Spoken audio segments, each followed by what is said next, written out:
spell that, people. 3:01, and we're ready to start. So what I would like to do is go ahead and have everybody go around, everybody introduce yourself and the entity that you represent. So, John, I guess we'll start with you. Okay. Then yell.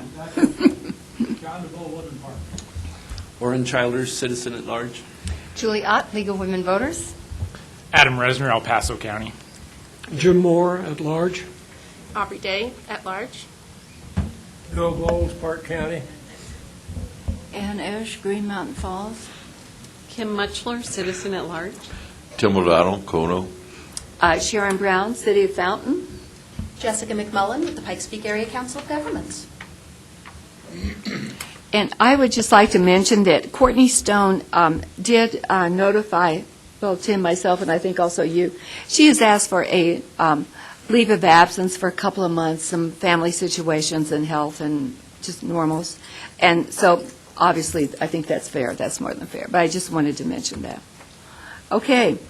With that, does anybody have any adjustments to our agenda?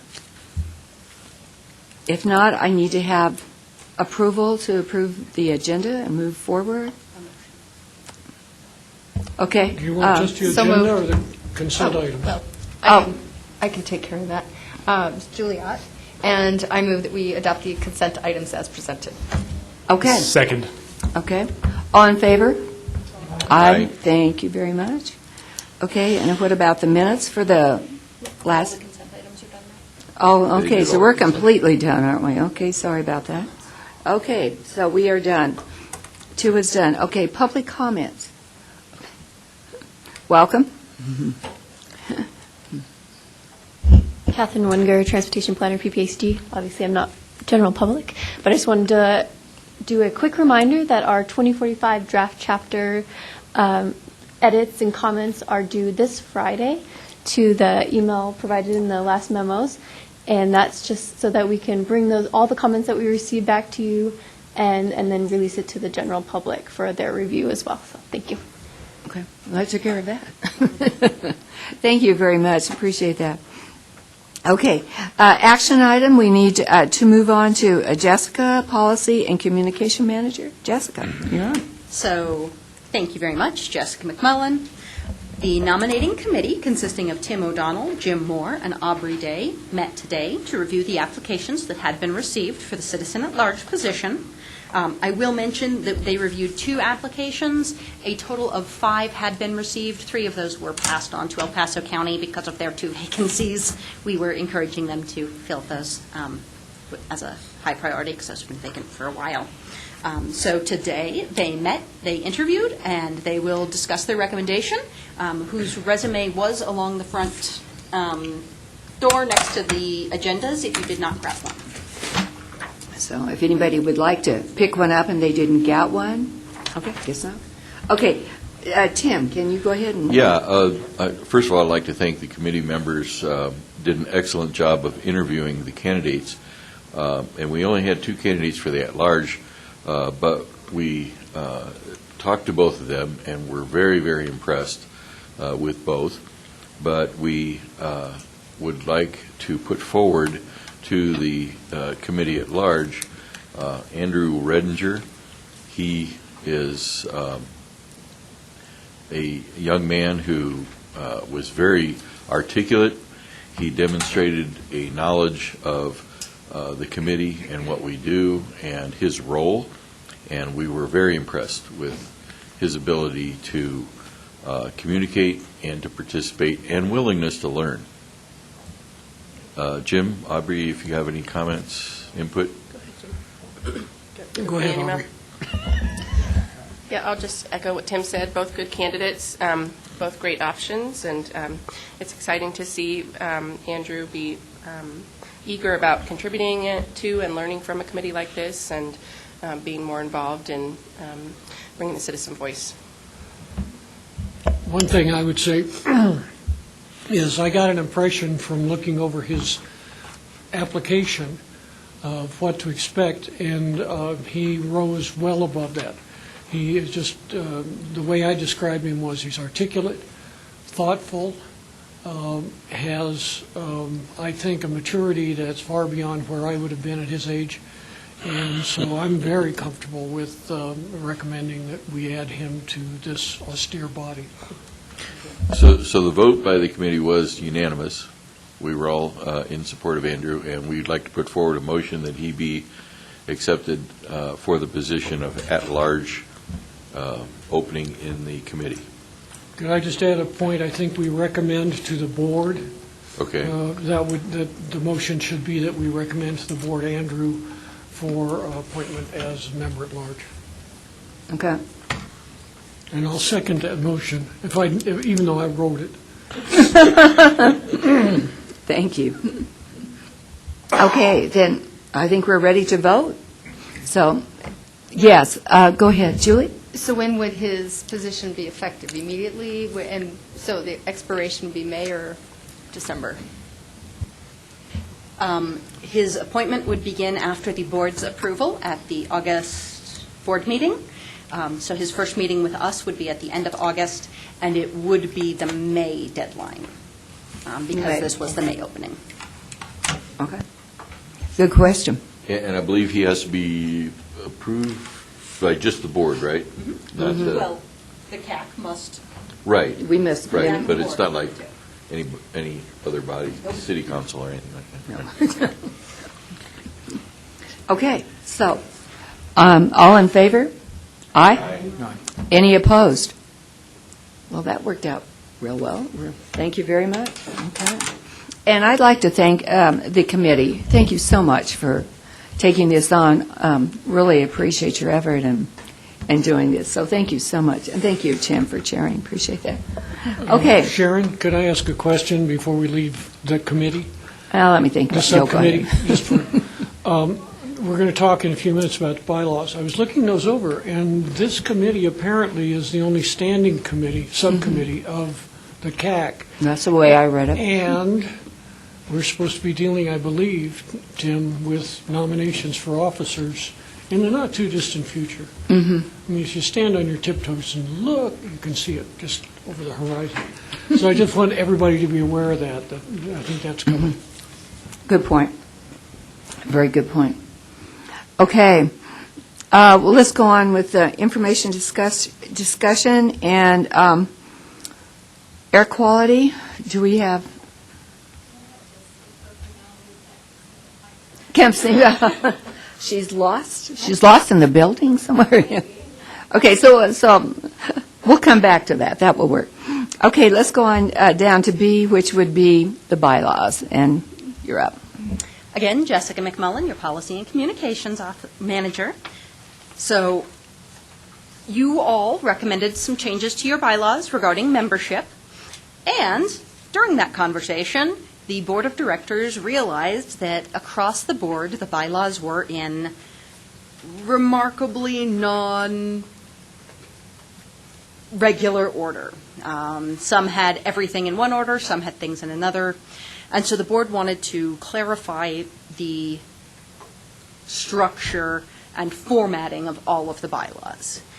One of the major points of that was ensuring that all of the language about meeting notice was unanimous and not being shifted around by different committees, because that was something that also got pointed out during our committee by Courtney, was why is our meeting notice say it has to be mailed So we all looked at that. Part of this, though, is notice of any proposed amendment or repeal of bylaws shall be presented at a duly constituted meeting of the committee and then shall be voted on at the next duly constituted meeting of the committee.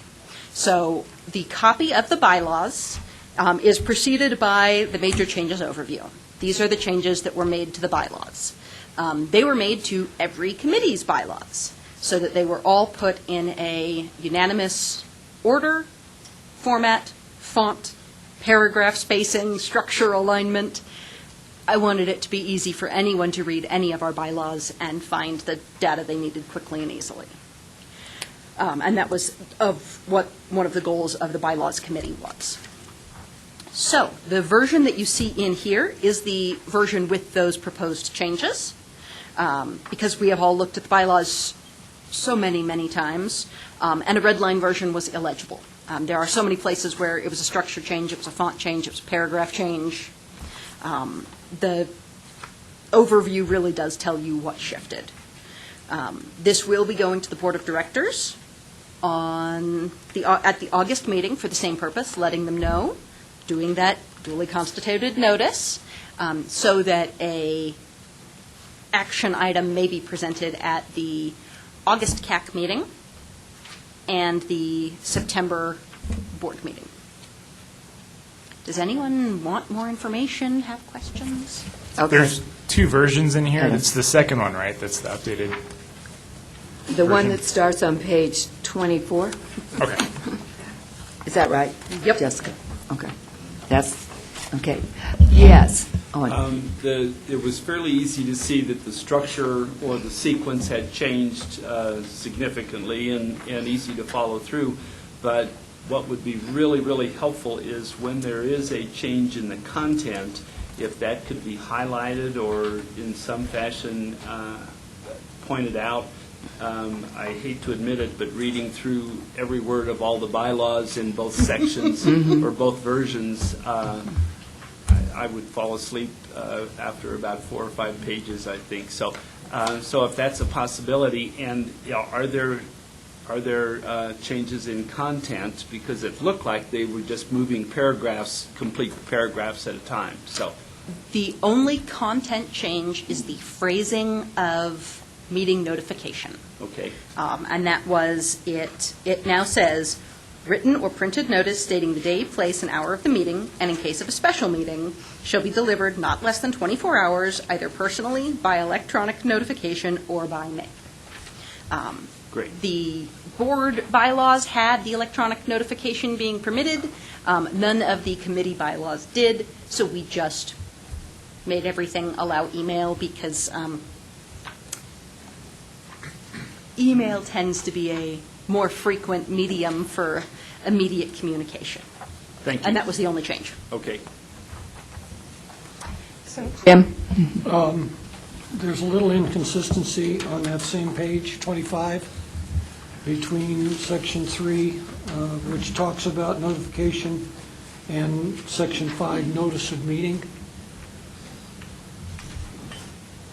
Because what we're seeing in Section 3 is committee members shall be notified by mail, fax, in person, or by telephone.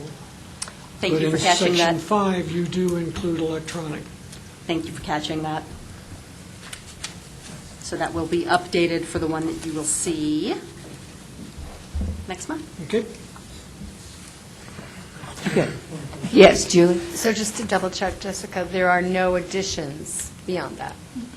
Let me rephrase that. I think there is one where we added in the universal statement of conflict of interest. Oh, okay. That had been in some of them, but were not in all of them, that says, if you have a conflict of interest, you have to state it, and if you do, you can't vote. So that's, Could you go to page 29? I think there's a superfluous word in there, under Section 5, vacancies, 4 lines down, and it was in the original version of the bylaws, but the word either, there is no or part. Well, you don't need to add the or, because it's just talking about the vacancy in the second vice chair. And if, for example, the first vice chair either moves up or goes away, the second vice chair would move up. That's where the only vacancy would take place. So I think the word either needs to be struck. Opposite second. So just strike it completely then? Yeah. Okay. and that will be what I send onward to the board for their Can I do one more? Give it. Just for consistency, go back to 25, reference to Robert's Rules of Order under Section 7, Conduct of Meetings, and then over on Section 10, which follows that, Robert's Rules of Order is underscored. It's just a format issue. That was just me pointing out that I needed to fix it, so I'll remove that underscore. Thank you. You're welcome. I've got a question. Okay, Ann? Excuse me. Under the Section 7, as you pointed out, there was a little change from the old one you pointed out. And Robert's rules, except when other rules are set forth in these bylaws or have been adopted. Now, how does that work? Adopted? There are times when the Board of Directors or a committee has common practice adjusted a Robert Rules of Order to make it more appropriate for the type of environment. We're not quite a parliamentary body, so occasionally a more casual system is adopted. And that just acknowledges that we may not be pulling the textbook Robert Rules of Order, but we are using them as our guideline for our meetings. Because the Pikes Peak Rural Transportation Authority, do they have these things too? They're kind of separate, I guess, really.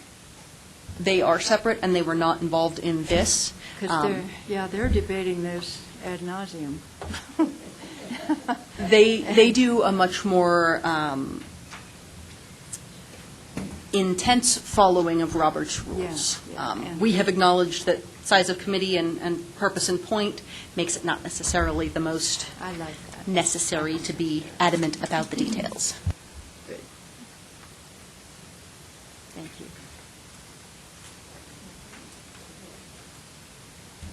Okay, do we have other comments? Good discussion. Okay. All right. Then we need to entertain a motion? Nope. Just information, so we're okay. Okay. We will see this next month. You will see Yes. it next month as an action item. Okay. Very good. Okay, is Samantha here to?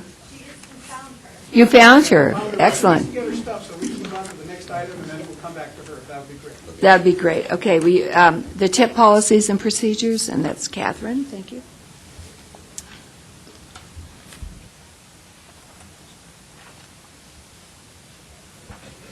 Hello, Catherine Wenger, Transportation Planner and PPACG.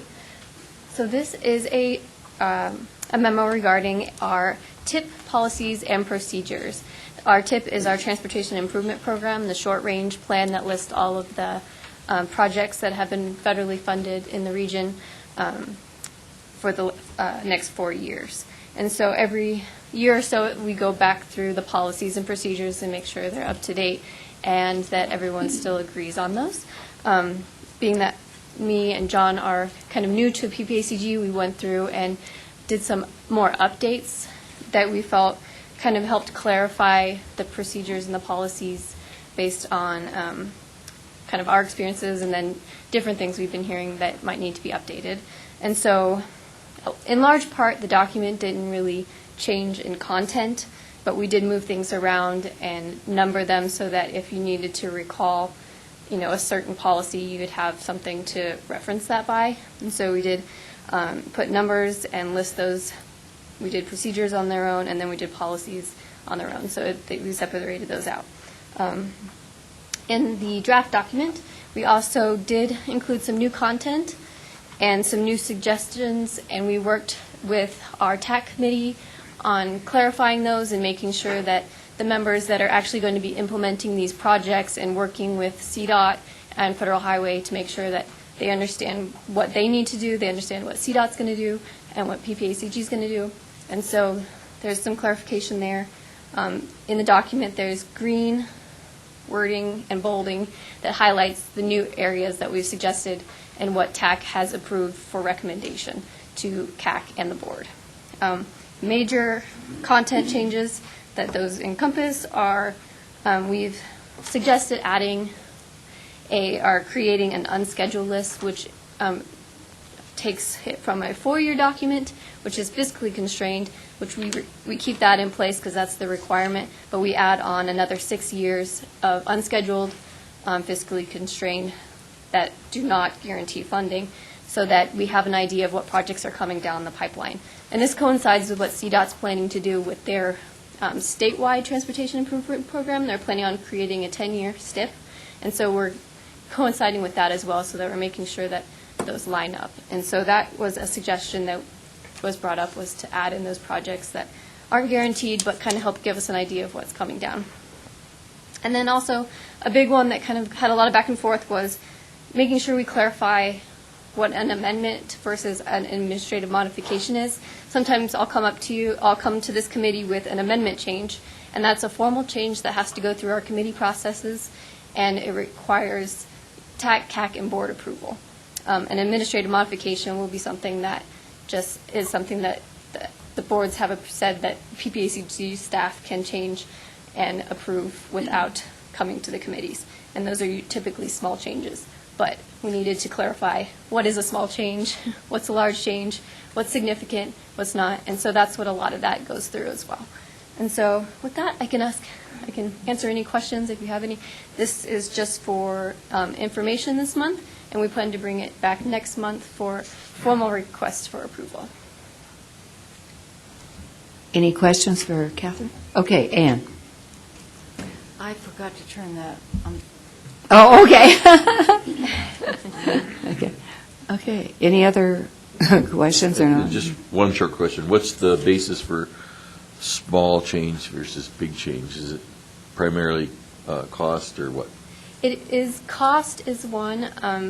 One of the items, though, is that the TAC wants to see kind of all changes that happen to regionally programmed money, so anything that needs to come through us, regardless of cost, will come through the committees. But another item is if the scope of the project has changed. So if there's a change in termini, something that would have significantly changed the scoring of their project during the application process, then that was suggested as not a small change.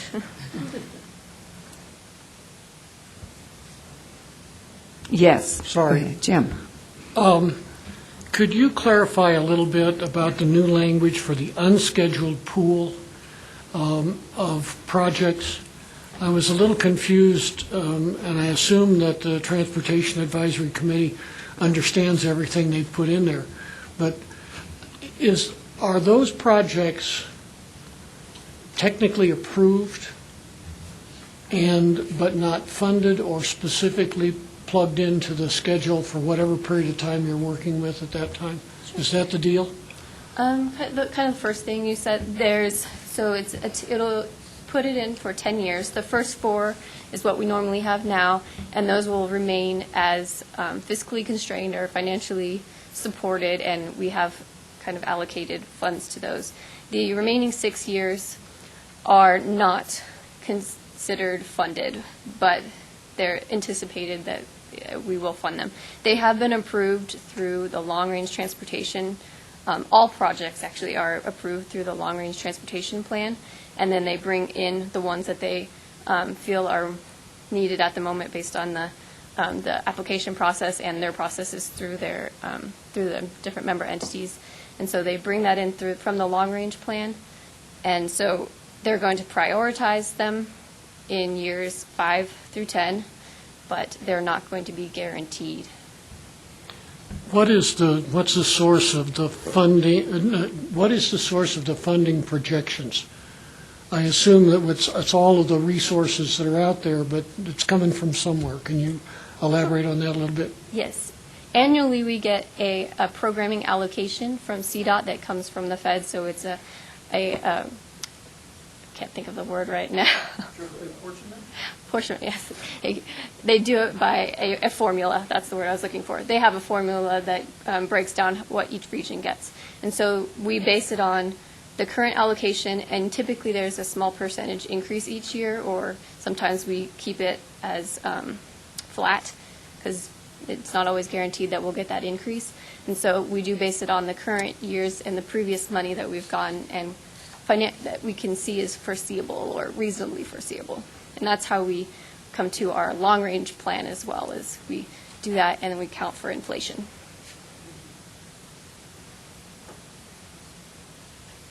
Okay. Any other questions for Catherine? Okay. Thank you. Thank Sorry, you. there's one confusion. Yes. I'm sorry, That's okay. because I did underline it. What is the Technical Advisory Committee? That is our, technical committee that advises us. They're planners and engineers that come from each of the member jurisdictions. Okay, it is not the TAC. It is the TAC, yes. I thought that was the Transportation Advisory Committee.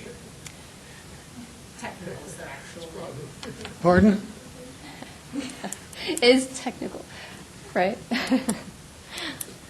Okay. The one in other areas, sometimes they call them transportation advisory committees, but here it is technical. Is that right, John?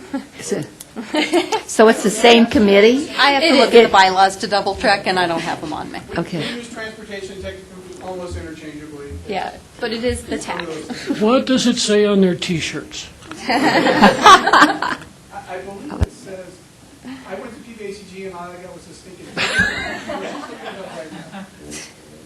But I will look that up and bring that back to you. Transportation. Okay, so it is transportation. All right. That language needs to be changed.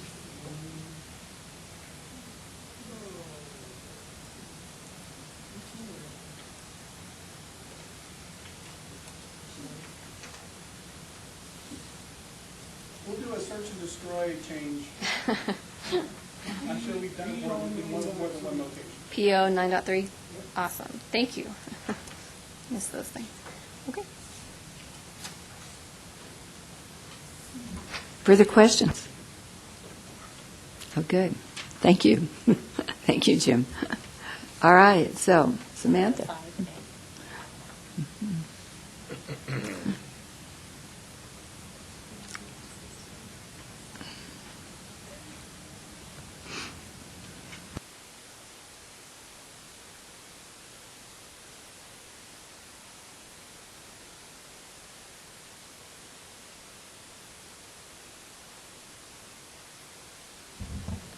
Okay, my apologies that I didn't have anything prepared for you in your packet. What I am handing out to you is validated data from our 2 ozone monitors in the region. One is in Manitou Springs and the other is at the U.S. Air Force Academy.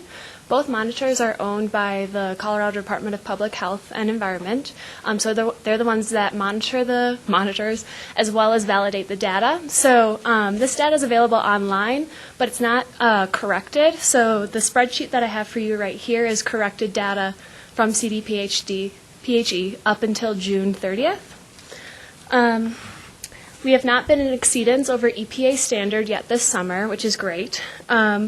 So far for Manitou Springs monitor on June 6th, the highest that we've reached for the monitor when it comes to ozone air pollution is 70 ppms. And then for the U.S. Air Force Academy, it was 69 ppms on June 6th as well. With that data, it's great to know that we haven't had any exceedances over EPA standard. So a lot of this is due because of a pretty mild climate that we've had this summer. A lot of thunderstorms, which are great, and a lot of cool weather because ozone really loves sunlight. So when we have those nice cloudy days, that means low ozone for us as well. We have had 18 action days. So what that means is that we haven't gone above EPA exceedance, but that just means that the air pollution is pretty high. So if you are sensitive, whether it's asthma, respiratory issues, young children, older adults, that's just to kind of be more aware of the air pollution that's going on outside. So we've had 18 of those, including today. So if you're riding your bike, please stay indoors. So that's pretty much all I have when it comes to data. I'll be sure to provide you more of a report. Yes, sorry. At what number does that alert go off? What sets that? So that depends. You can sign up for these notifications on your own, whether it's email or through text, and you can set that notification. For CDPHE, it's a forecast. So when they declare an action day, it's usually when the forecasted air pollution is at unhealthy ranges. So I believe that would be at about 60 ppms for ozone. But I can definitely double check with you as well. You can find that information on our website too, right? Yes, you can. Thanks, Catherine. Yep, and that's one thing that I've been doing as well, is updating our website. And whenever there is an action day, I've been posting on our Facebook with a link to our PPACG website, with also links to CDPHE's site and EPA's as well. With today's alert, I'm going to hyperlink a notification system. So if you all are interested in signing up for Ozone Action Days, the post there will give you a direct link to sign up for those air pollution notifications. Yes. I'm going to ask a dumb question. No worries. You said PPM is at parts per million? Billion. Oh, so you're thinking B. Oh, excuse me. I'm sorry. I'm talking really fast. So what do they have here? PPB, yeah, parts per billion. Excuse me. For EPA standard, they go by ppm. So I don't know why CDPHE goes by billions and EPA goes by millions, but. That's a huge difference in basket numbers. So what is it? Is it billion or million? So the data that I provided you on this spreadsheet, it's parts per billion. EPA has a different standard and they go by millions. CDPHE does the conversion. I don't know why they do by billions versus millions, but I can find that out for you if you'd like me to go back to reach out to you. Okay. I don't need that much technical detail. I'm just trying to, so I'm not an environmentalist. So, Yeah. So I'm just trying to figure out what I'm looking at as far as this data goes. And I know, Yep.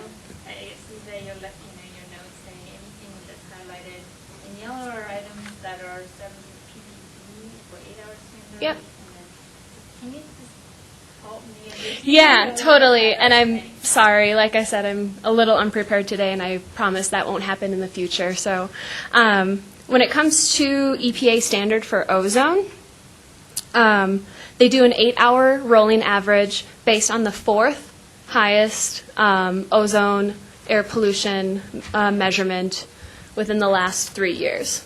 So that's how they reach this 8-hour standard. So when it comes to Colorado Springs U.S. Air Force Academy numbers, 69 was the highest that they reached on June 6th. So based on June 6th, they take data every hour.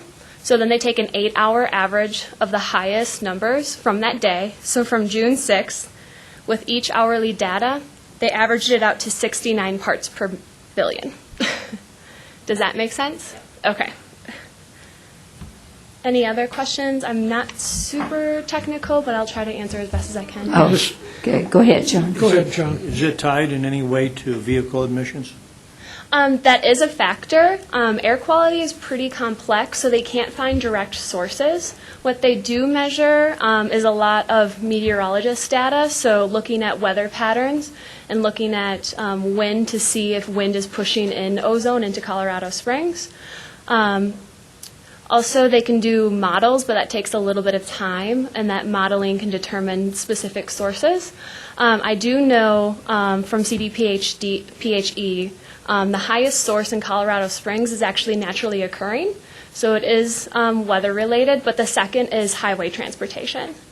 That could be partly because we're seeing a pretty big population increase here in Colorado Springs, a lot more roadway use, especially when it comes to, like I said, population growth as well. So, yes, vehicle emissions are a source. Because there's been some articles in the paper about going back to vehicle testing. That is dependent if we go into tighter EPA regulation. So it's looking like this summer, because we've had such a mild season when it comes to ozone, that we potentially may not go into tighter EPA federal regulation. But next year, if we have a really hot summer, that could change. And if so, then we'll be regulated by EPA, and potentially vehicle emission testing could be something that would be a change here in Colorado Springs, but that depends on negotiations between PPACG, since we're the designated agency when it comes to air quality in the region, CDPAG, and EPA. Thank you. To be determined. Thank you. Any other questions? Okay. Jim, do you have a question? No? Okay. Okay. Julie. So you mentioned that the number for action days is 60, but what was the, and maybe I missed it, what was the number where you've exceeded the EPA's? We've had none this summer. Right, but what is the number Oh, of parts gotcha. per billion? Higher than 70. It is higher than 70. So the language in EPA is higher than 70. I would consider 71 parts per million. Okay. Per billion, excuse me. So when we hit 70 in Manitou on the 6th of June, we're really right there at the border. We are right there, but when I said earlier, when it comes to EPA standard, they take the fourth highest day. So let's say Manitou Springs on June 6th, that was the highest day of the summer when it comes to 70 parts per billion. They take that and then they average it out with the last 3 years. So just because we're kind of tiptoeing with Manitou Springs, that might not mean that we're going to go into tighter federal regulation next year. It's dependent on the average of the last 3 years. Okay. My other concern is there's regulation, and Yes. there's the EPA, and then there's resident health. Yes. And I don't remember this many action days in the past, so it seems like as we tiptoe or creep up on these numbers, we are endangering our children and our elderly, and the bicyclists who can't bicycle to work at home. So that just seems like something that we should be considering in the longer run, not just with EPA. Yep. To your first point, at this time last year, we've actually had 30 action days. So we're actually in half when it comes to action days this summer. And like I mentioned earlier, action day doesn't mean we're in exceedance. It just means that the pollution's pretty high, so it's a notification system set up by EPA.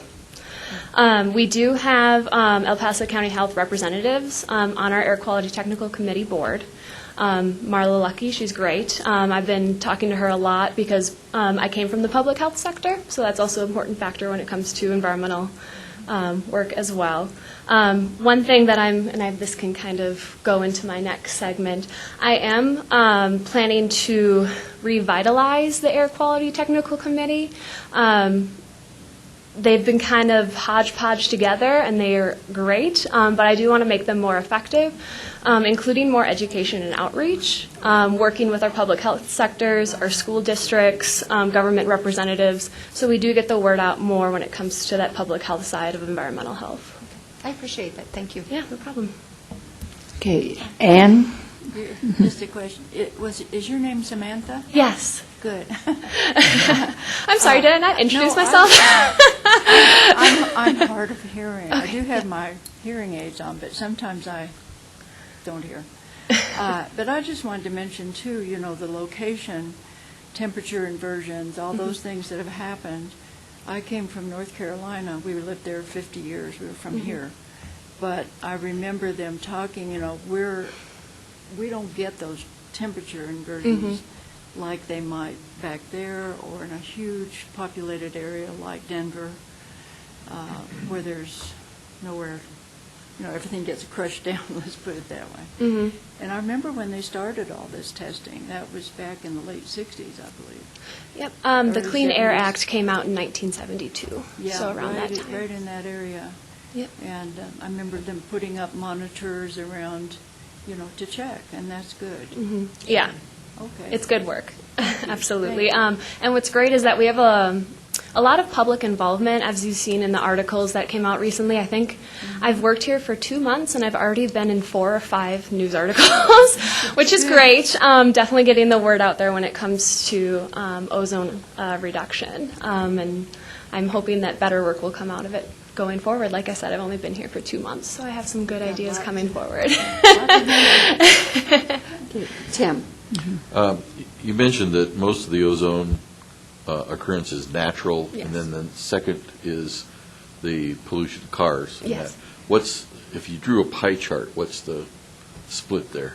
I have that pie chart. I don't know off the top of my head. Could I send you that presentation? Well, yeah. I mean, off the top of your head, is it 80-20, 50-50? 30 to 40% is transportation. So I have to assume that it's a larger chunk.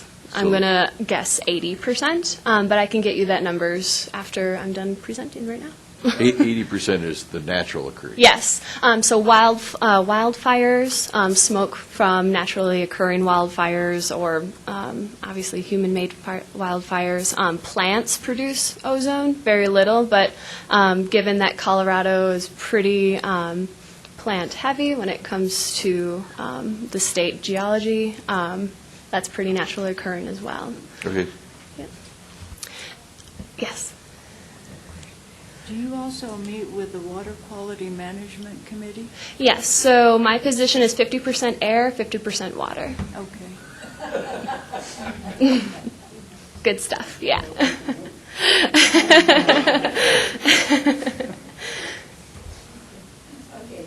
Okay, sorry, I did have one more thing. Yeah. You talked about the EPA standards. Are those national? Yes. Okay. To what extent do those standards take into account ambient characteristics? Yes. Just like Ann was talking about with, you've discussed that 80% or so, some high percentage is naturally occurring, that even if we weren't here driving our cars, there'd be an ozone level. How is that accommodated, or is it accommodated at all by the EPA?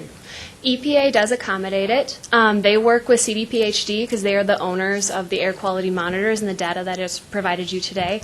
They work with the chief meteorologist at CDPHD to figure out whether it is naturally occurring, and then they do factor that out of the calculations. So they do consider, it's called background pollution. They do put that into consideration, absolutely.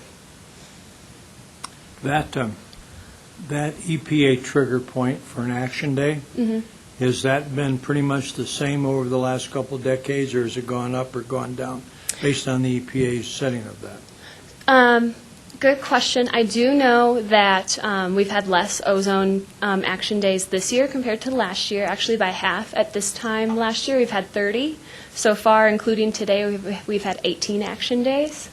I don't know the historical background on ozone action days. Like I mentioned, they're more of a notification system. They're not a measurement of going above EPA exceedance. I can certainly get that data for you, but it's also available online. Like I mentioned earlier, I believe an ozone action day occurs when air pollution reaches 60 parts per million, but I'll have to get back to you on that. Oh, thank you. Yes. I've got another comment, if I could. John and I both are up from the mountains, and so ours are okay up there. Yes. But we get the alerts. I get them on my phone, like, don't go down Colorado Springs if you have asthma or something. But, so I was just going to say, and then lightning also creates ozone. Yep. And I remember I grew up in Kansas. It always smelled good. But those are the natural sort of things you're talking about, too. Yes. I do want to clarify, this is ozone different than stratosphere layer. Okay. So the stratosphere ozone that you normally hear when referencing to climate change, that's different than ground level ozone. So some of that stratospheric ozone does get into our atmosphere, but this is mainly ground level ozone, which is different than stratospheric. And I can provide more information on that if you'd like it. Like I said, I don't have too much technical background when it comes to meteorology, but I'll try my best. Okay. Any other questions regarding this data? Okay.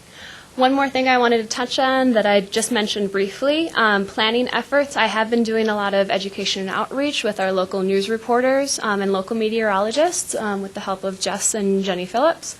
I've been updating our website because before we didn't have any educational resources regarding air pollution on our website, so I am including that content on our PPACG website. I'm also the big project that I'm working on right now is revamping the Air Quality Technical Committee so it's more efficient. I'm looking more at subcommittees, so a subcommittee looking at education and outreach that could include potential members in the school districts, government officials. I'm also looking at a policy subcommittee that could look into the potential and preparedness of going into non-attainment data analysis, so I can provide you more than just a spreadsheet the next time that I present this, as well as, and I don't know what to call this subcommittee yet. in my draft document, I've called it a Stakeholder Subcommittee, so working with businesses and industries in the area to see how we can do more air pollution reduction promotion. So working with the Chamber of Commerce, making sure that they're aware of potential ozone reduction efforts that they could be a part of, as well as hooking them up with this policy subcommittee in case, and I'm hoping that we don't go into EPA standards, but how can we be as prepared as possible when working with the EPA if we are tighter, if we are regulated tighter. And like I mentioned too, this is only 50% of my job, so that's good enough for me right now, for sure. No, absolutely. And I'd love to hear comments or ideas that you would have too, if you'd like to see me work on as well. Yeah, because I was reading what was your job description. Great. It's big. Yeah. And, all the watershed, all of that is part of it. So I just wish you well after 2 months. Thank you. This is a lot to look at. It's good work, though, and I don't know if PPACG has given you a little bit of background, but I have a degree in environmental science. I moved here from Wisconsin. I was a policy analyst for the state in their environmental health program, working for the Department of Public Health. So I love doing this work. I've been working with environmental government work for my entire professional career. I love doing it, and I love the work that I'm doing right now. So, as I mentioned, I'll be sure to get you out this data as well as a presentation with that lovely pie chart. And I'd love to hear any feedback or ideas of what you'd like to see from me going forward when it comes to air or water. Gosh, that's good. Okay. Thank you. Great presentation. We appreciate it. Okay. So we need to move on to member discussion. And Tim, did you want to bring that up? I'm trying to recap where we're at with the member discussion. If rewind a bit, a few months ago, NEPCO came and gave us a presentation and wanted to have a seat in the committee, and we realized that we didn't really have a good way of, with our current policies and rules or whatever, to get new people onto the committee.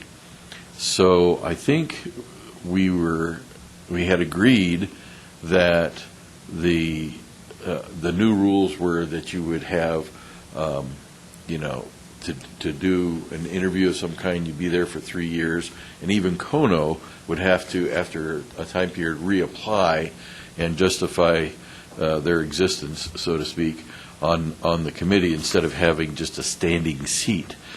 So is anybody got any corrections to my memory? I think that's where we were at, and where I'm kind of recommending or personally at is saying NEPCO's presented, they've waited patiently quite a while, and they would like to have some kind of a seat and a voice. And I can tell you from a Kono position and what we've talked about with changing how we fill seats on the committee, I have no problems with it, with them being on. But I don't know exactly. Jessica?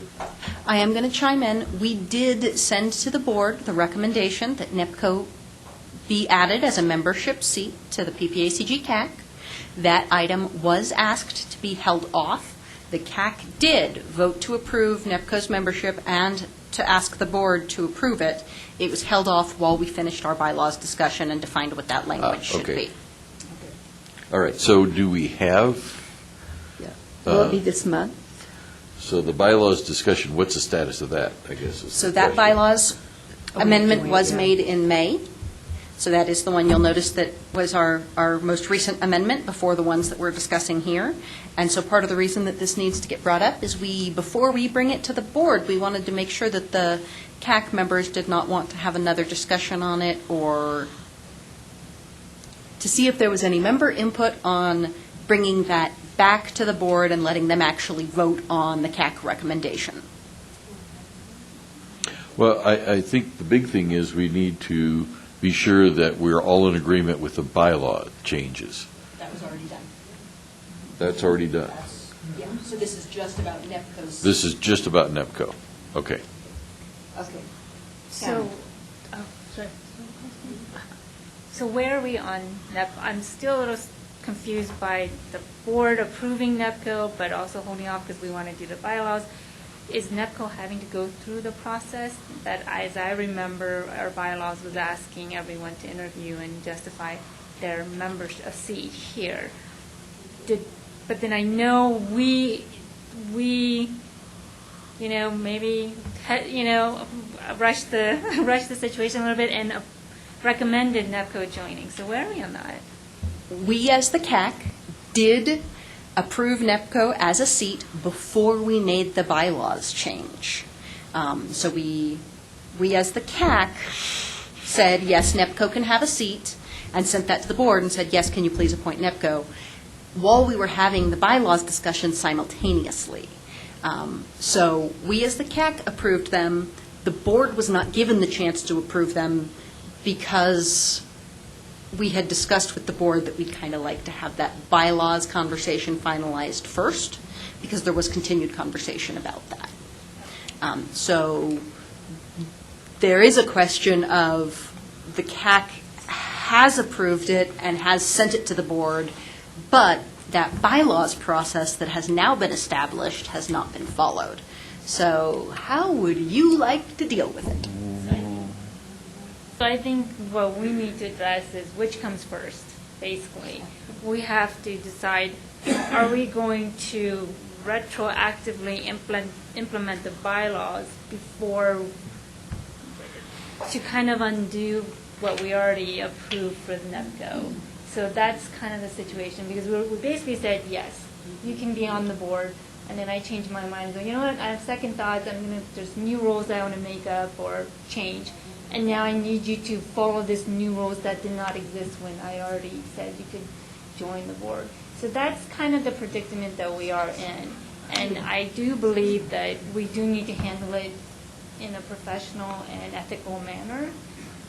But I also think that we made, and I'm not saying we, what I should say is I do feel like we voted when NEPCO was here and did not have an opportunity to really maybe voice concerns. I don't know. I unfortunately abstained because I needed more information, but I won't speak for everyone, and maybe everyone got all the information they needed, and it didn't matter if NEPCO was here present while we needed to have that vote.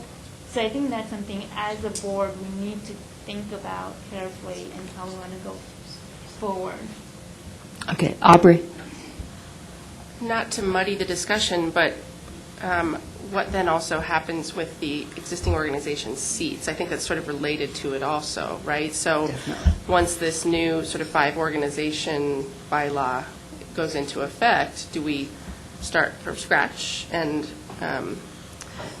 are those existing ones grandfathered in, or, all of that? So. Yeah, and I think that's the question, and I can't remember the exact, Jim, do you remember the exact wording if we said that the League of Women Voters and Kono, sorry. Conoco. I want to say Conoco. Kono, I wish. Has to go through the process of interviewing. And if that's the case, then we can honor our approval for NEPCO and have them interview also, just because we're also asking the 2 existing organizations to do that, which then I think if we're doing things, fair. Exactly. Okay, but if we're saying, and I can't remember, Jim, if we're saying we were women voters and Kono are grandfathered in, does that mean we need to also grandfather in NEPCO? They aren't grandfathered in, if I remember right. They aren't because they haven't been approved. By the board. Right. But the thing, we just kind of did something, I would say, for me, on my own moral compass or my own, belief, that's a very gray area, and I am not sure if we handled that very well. And so I think that's why I think we need to do a better job this time and handle it well. That's my vote on it. Okay. What would handling it well mean? What does that look like? And that's what we need to talk about. And I don't know if there's right answer or wrong answer, because I think we had the League of Women Voters and Kono involved in that conversation. I believe the discussion was that it was kind of a grandfathered in thing. It said when the Kono chair expires in 3 years, 6 years, whatever it is, they would have to follow the new rules. And, you know, I'm a little reluctant to put NEPCO into double jeopardy because, in essence, they really did follow the spirit, if not the letter, and we voted on that. So I'm kind of thinking, yeah, there's nothing glaring that the new rules would have stopped them from membership. Right. All right. Okay. Other than they would have to go through an interview process for us to recommend them, and we did not do that, right?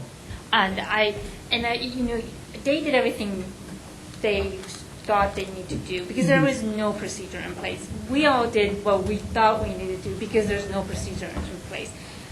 So everyone did whatever they could, but when there is no procedure in place, we can say none of us did it correctly, Right. or we all did it correctly. But we And did that's- kind of do an interview. I mean, when they presented. Yeah. Tom? So, Yeah. Jim? Okay. All right, and then Adam. Ann, I think, was first. Well, Oh, Ann, go ahead. okay, I'll just be real quick. Well, I would say that since it's like an ex post facto law. Change the law after they've already been voted on and now it's wrong. You can't do that. And that also, Tom did give a presentation and a reason for, it's a housing association group of northern El Paso County. And he actually represents, how can I explain this? He's on the Pikes Peak Rural Transportation Authority, and so am I, from Greenbelt. I do two of them. And they are in sort of a unique position as a community, you know, like your Kono or Green Mountain Falls, although we're a city, a town, or the League of Women Voters. It's a group that stays in touch, let's put it that way. So I felt that it was just kind of a little quirk that the board said, golly, we want to get these bylaws settled, you know, but they just kind of tabled it a minute. But I feel like they've gone through everything they need to go through, and I would move to ask the board to vote them in. That's all. I would agree. I think that I think we've settled the question of NEPCO's membership. We've done everything that we're required to do. There's an open issue with the Council of Governments Board. I think the discussion of the revision of the bylaws for primarily format purposes is a non-issue. I don't think that plays in this question at all. So I'm very comfortable with saying to the board, we're doing this, but we've recommended to you to approve this membership and then do the bylaws separately. I honestly don't think we've got a dilemma. I think it's just a done deal. I think one of the issues, and the bylaws was not rewritten because of format. It was vague, and it wasn't the message or the intent of the various organizations that are not associated with the city or county. My memory is not great, so jump in. Kono and League of Women Voters being part of it and one of the key factors is not represented entity having a seat here. With NEPCO, it's a small HOA community type. You buy into it. Okay. Right, but do you have to buy into the membership to be represented by Green Mountain Falls? Right. No, Green Mountain Falls is a town. It's an incorporated town, and that's different. So right, but they don't represent just a region. They represent a group of people who are diverse throughout the community. This is basically an HOA wanting a seat here and impact what's happening in non-HOA communities. And I'm not saying that's right or wrong, but what I'm saying is we have to keep that in mind. And we have League of Women Voters in Kona for folks who are not represented or underrepresented here. That neighborhood is represented by Woodland Park, El Paso County, City of Colorado Springs, because they touch upon all those. They're definitely represented. This is now we're saying that neighborhood gets double representation. That's all we have to be careful about. Now we're going to start getting applications possibly, I don't know, from every other HOAs that might exist. So I think that's Just what a moment, we're trying folks. to. Yeah, we need to get back to, do we want to take this before the board and ask them to vote on NEPCO? That's kind of what the discussion here is. We've already kind of gone over a lot of this. Right, and I think for people to be able to make that decision today, we need to refresh our memory on what has happened and what our thought process is. So I think, yes, black and white, we vote NEPCO and we want to continue that process. Right. Make sure your speaker's on. Okay. So, but I think that's pretty much what we need to decide today. Do we want to take this to the board and ask them to approve the NEPCO membership? And Julie, your light's been on a long time. I apologize. It's in the ball's in their court, right? I mean, this is something that one presumes they would pick back up again after, when Well, we're ready. it has to be brought before them again. Okay, go ahead. The NEPCO membership request has been followed up on every single month. They have asked, we know that the CAC voted to approve our membership, where is that with the board? We know the CAC voted to approve our membership, where is that with the board? And we let them know that while we were straightening our bylaws, despite the fact that we had told them directly that we were going to approve them and then finalize the bylaw discussion, that we were holding off on them until that bylaws discussion was completed. So they've been wanting to know where they are in the situation. They know that we did vote to approve them, and that it was held off at the board level. So now we need the CAC to discuss and give guidance on, do I need to tell NEPCO that they need to put an application in again with the process that was established by the bylaws, or are we going to ask the board to vote again, put back on the board agenda the item that was postponed? There may be a fix, Terry. There is a representative from Monument on the PPACG board, isn't there? Yeah, the monument's this much. Let me finish the thought. Okay, my recollection is that Terry endorsed this from the beginning. That was the one question that I had was NEPCO going to be duplicating representation from Monument? And the short answer, as I recall, was no. It's a much broader representation, which is one of the reasons why I decided that I would support that. I would like to recommend that we, it's not an action item, so I don't know what vehicle we can use, but that we address a question to the board, but whoever's from Monument that's on the board could be the one that could speak to it about the representation from northern El Paso County. And it's independent of the whole discussion about our language proposal and as well as the new formatting. John. Your light's been on for a while. Couldn't we withdraw our request for changing the bylaws until they rule on NEPCO?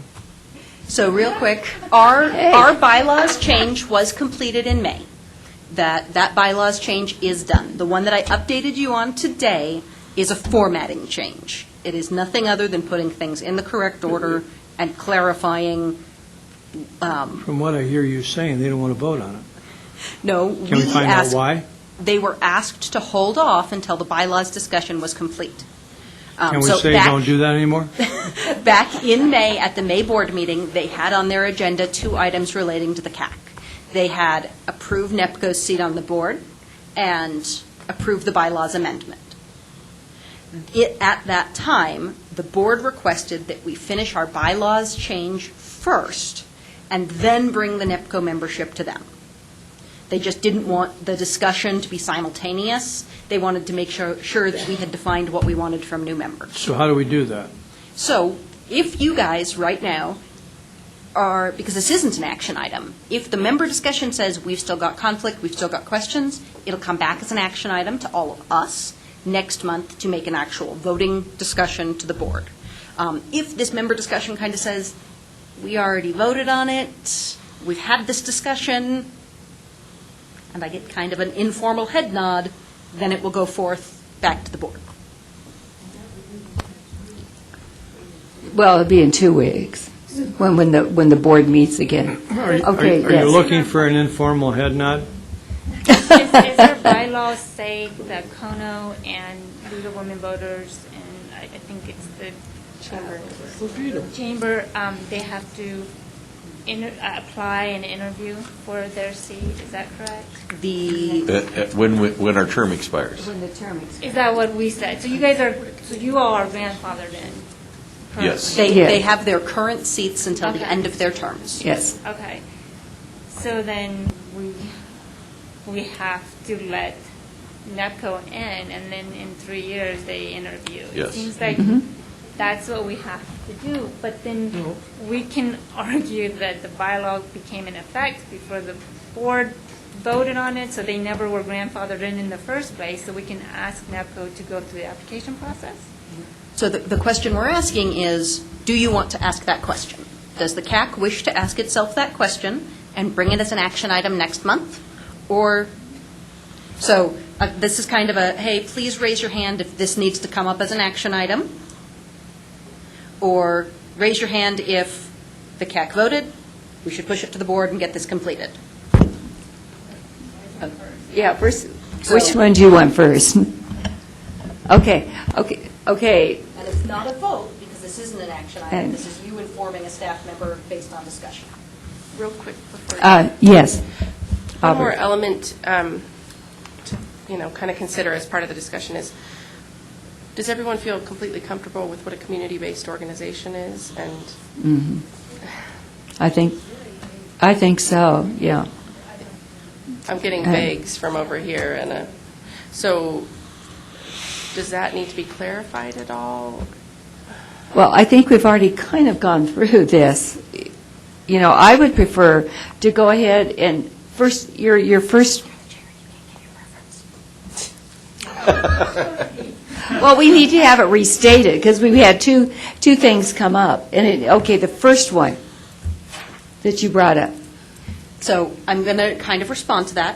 When we had the bylaws discussion and the CAC made that vote did encompass the conversation we had at the time about community-based organization and how that was defined partially through the application process, what information they gave. Mm-hmm. Okay. The application process did not exist when we voted to add NEPCO to the board. So that answers that portion of it. So really, the member discussion that we're having, and that, again, it's not a vote, it's you guys guiding me on whether it should be back on the board, on the CAC agenda next month. Should this be an action item on that agenda? Any movements, suggestions? Again, my 2 cents worth is that there is no glaring violation of the bylaws as passed. It's just a matter of timing as to what got done first and what got done second. But there's no, we created a bylaw that would have prohibited them from a seat if they had followed the procedure after the bylaw.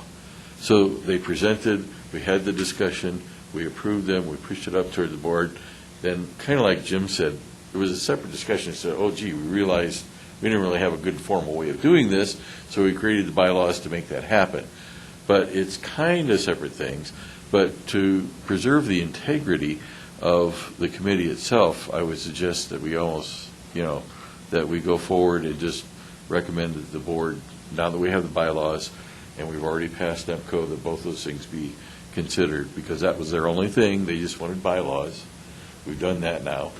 And if they need clarification about, the grandfathering and the reapplying and all that kind of stuff, we can provide that. Okay. What I'm going to do is simply, I know it's not a vote because it's not an action item, but how many people would be in favor of us bringing this before the board at the next meeting? Of the board. Of the board, yeah, the next Right. meeting of the board. Okay, That was an action item. So this would go to the board. Okay. as Right. a item approving NEPCO's membership. Raise your hand if that is what we should be doing. okay, well, we have enough. On the record, not. So Okay, but you voted for it? I'm abstaining. You're abstaining? And how about, and you're abstaining too, Tamara? I'm not, I would like us to bring it back as an action item at the CAC level and look at our bylaws and see what other action we can do. To me, if NESCO, if we all believe that they deserve a seat on here and they apply and go through our application process, then we can vote them in and get them approved. And then they can move on to our bylaw process. Sorry, yeah. So you want to delay it by at least 1 month?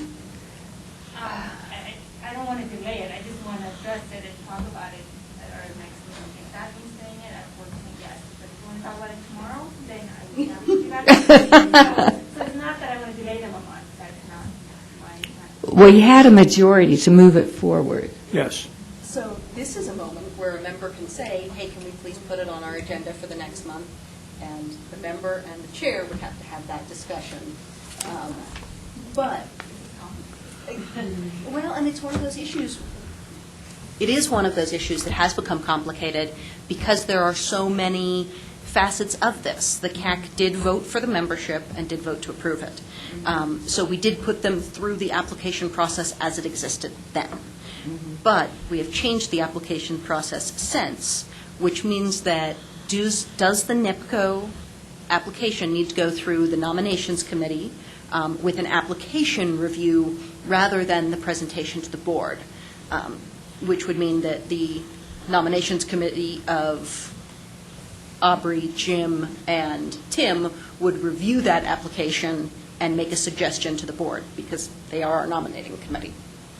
Do you think that's opposed going through the application process, just so we can feel good about having a member for that, having a good member? But I think If I everybody- were NEPCO, I'd be insulted.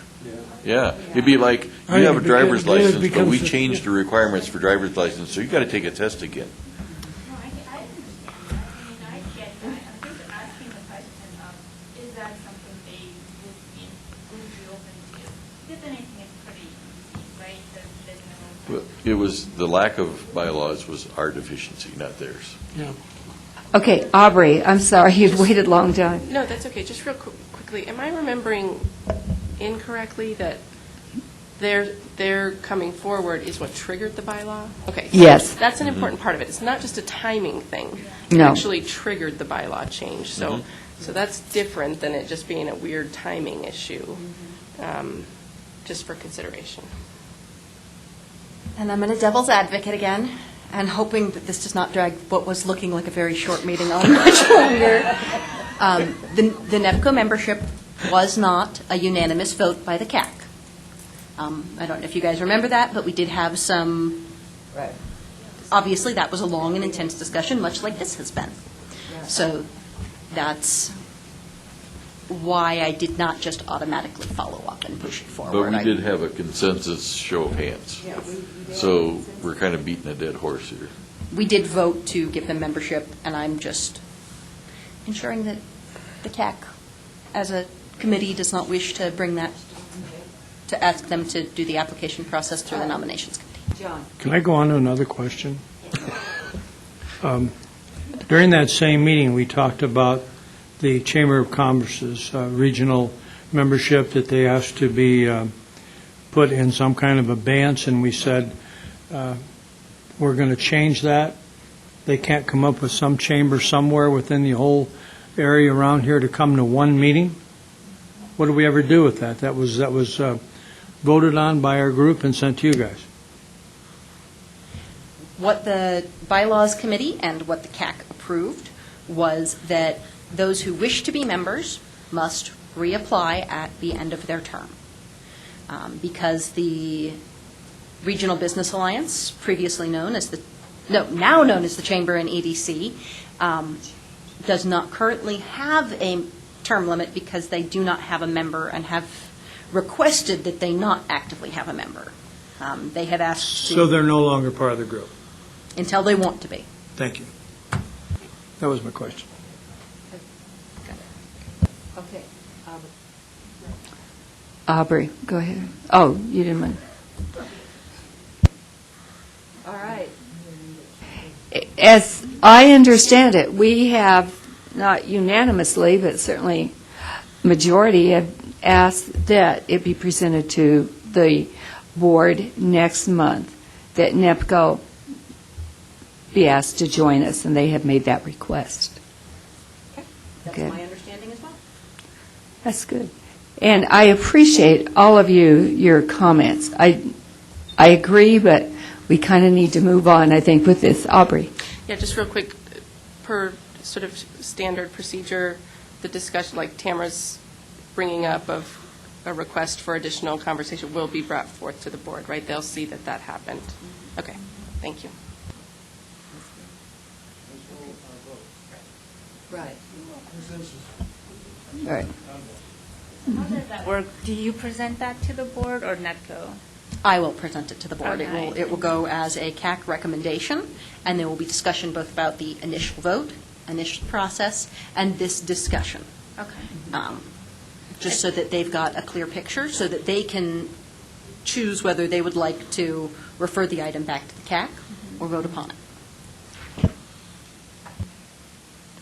Okay. Further comments? Yes. Julie? Does membership, is that by simple majority, that they would have to approve that for a member to be on CAC? Or, I know some of their decisions are made by, like, Two-thirds. if you don't have it on everyone, then it doesn't go. It is a simple majority. It is a regular vote. Other questions? And we're all clear as mud on this, right? Thank you. I appreciate all the comments and the concerns. I really do. And they're all very, very valid. Very valid. Okay. So items for the next CAC meeting. We will be doing a group photo, provided that we have the new members appointed. So I need that for our website and our annual reports and those kind of things. Sorry, guys. I need your picture. Let me take your soul. There will be the action item of the bylaws formatting that we discussed today. And depending on board action, we'll determine if there's another action that we discussed today. Okay. Okay, so everybody really look nice next time. And don't come late so you miss the group photo. These are only headshots, right? These are from like here on. We're going to shove everybody against the wall. Nobody's here to distinguish anybody. You guys have seen group pictures before. Okay. Do we have any event schedules that people would like to bring up at this time? Yes, go ahead, Julie. League of Women Voters is hosting an event on August 25th, and I think we're doing okay on this topic, but it's how to have civil discussions during uncivil times. And yes, it's Meadows. Knockdown drag. It'll be at Meadows Park Community Center. Again, the date was August 25th, and Meadows Park is over on El Paso Avenue in the 80905 address. People can find the details on our website, lwvppr.org. It's from 3 to 5, and we have the guest speaker is a visiting professor of law from Denver University, and her specialty is dispute resolution. So, thank you.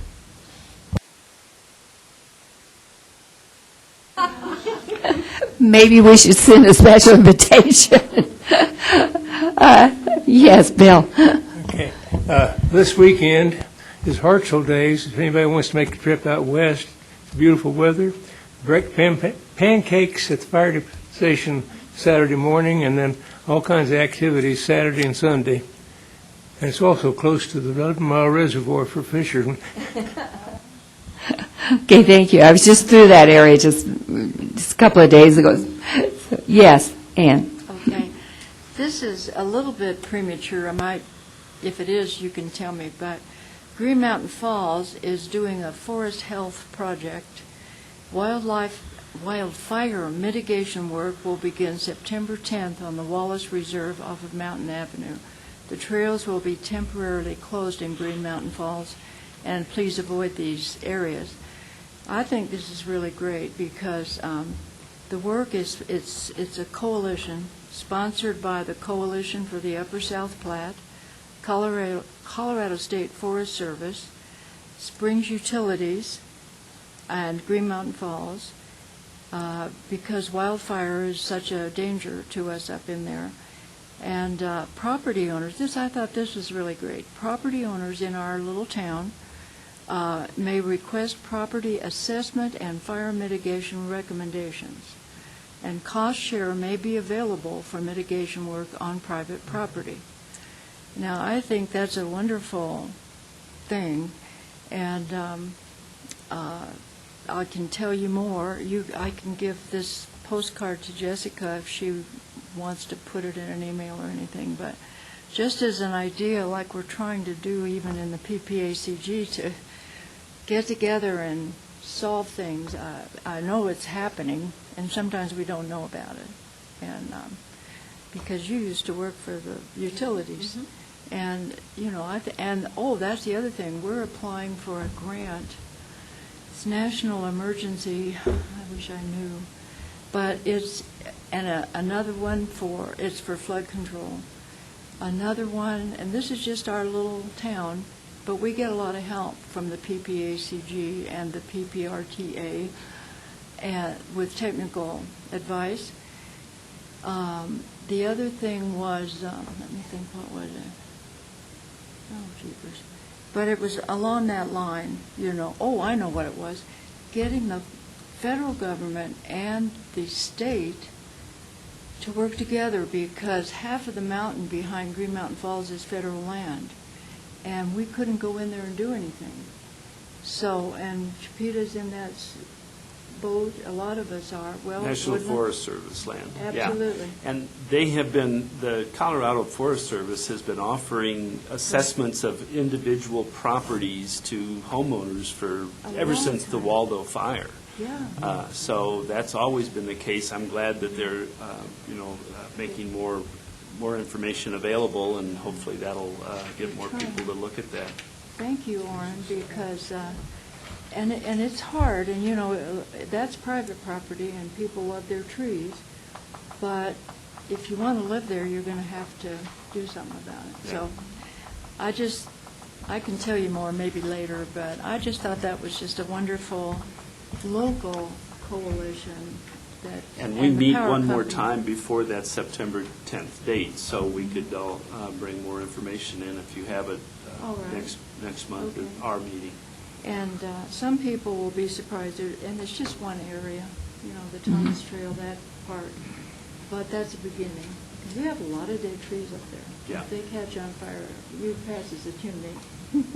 And I think you ought to have a Tom Thumb Day in Green Mountain Falls. We'll all bring a 5-gallon bucket of water to fill your lake back up. Oh, I tell you, that poor lake, I will say, you might have seen on the paper that the lake drained, and they think what happened is that the outlet failed, because Fountain Creek is diverted to make that lake. And if that's what happened, they should be filling up by tomorrow. If it wasn't that, I don't know what it is. So, thank you for letting me talk so long. Tomorrow at the City Auditorium at 6 p.m., there's a homeless service provider fair, I'll call it. It's being put on by the city, and basically what the purpose is to make people aware of all the services that are available to the homeless and how you can become involved in those services. So it's not for the homeless, it's for the public, and it's just to make people aware of all the services in the Colorado Springs area in particular that are available for the homeless. So if you're curious, there's quite a few actually. And I've been on the board of several of those, and I'll tell you there's quite a few out there to help. And it's mainly to try to attract volunteers to help with those nonprofit agencies that are doing that work. Yes. Yeah. Yep. This is really good. Okay, yes, Terry. Up in Palmer Lake this weekend, on Saturday is Palmer Lake Chautauqua, and they're celebrating Railroad Days up there, if you're interested in railroads. Good old-fashioned ice cream social.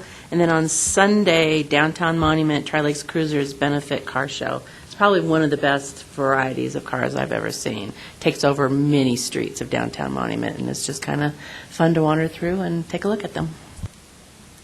Super. Anything else going on? Yes.